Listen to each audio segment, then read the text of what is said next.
Dia macam Tuhan larang kita makan babi tu kan. Orang Islam dilarang makan khinzir. Sebab apa dia larang makan khinzir? Tak ada sebab apa pun. Sebab Tuhan suruh. Tuhan larang. Ada orang dia cari, dia kata babi ni tak bersih, haiwan yang tak hidup dalam hygiene, tak hidup dalam kebersihan.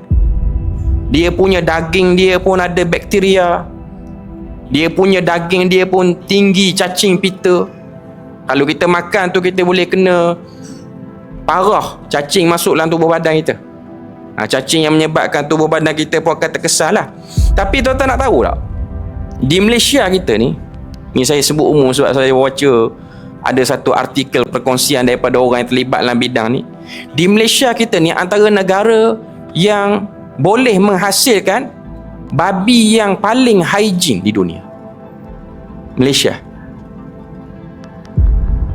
Bahkan betapa bersihnya babi di Malaysia ni lebih bersih daripada daging kambing dengan daging lembu. Tuan-tuan tahu?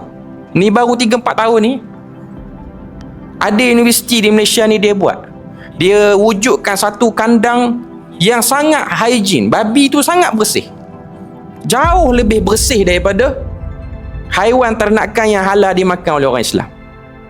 Dan dia buat kajian kandungan cacing pita yang ikut dia punya, kata apa, dia punya standard hygiene dia tu untuk kandang babi ni.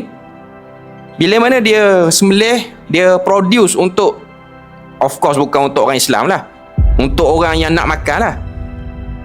Dia cek kandungan cacing pita yang ada dalam daging babi ni yang ikut standard hygiene baru ni dengan cacing pita yang ada dalam kandang kambing, daging biri-biri, daging lembu. Tinggi yang daging lembu, daging kambing dan biri-biri yang dipelihara oleh orang kebanyakan berbanding babi ni.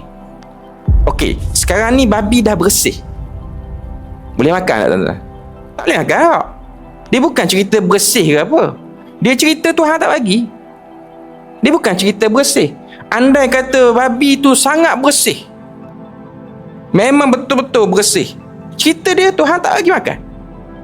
Tuhan kata jangan makan. Bersih tara mana pun jangan makan. Sebab aku larang bukan cerita bersih. Aku larang bukan suruh kamu fikir macam mana nak menjadikan dia halal. Aku larang sebab nak kekal dia haram. Haram ialah haram. Tak boleh.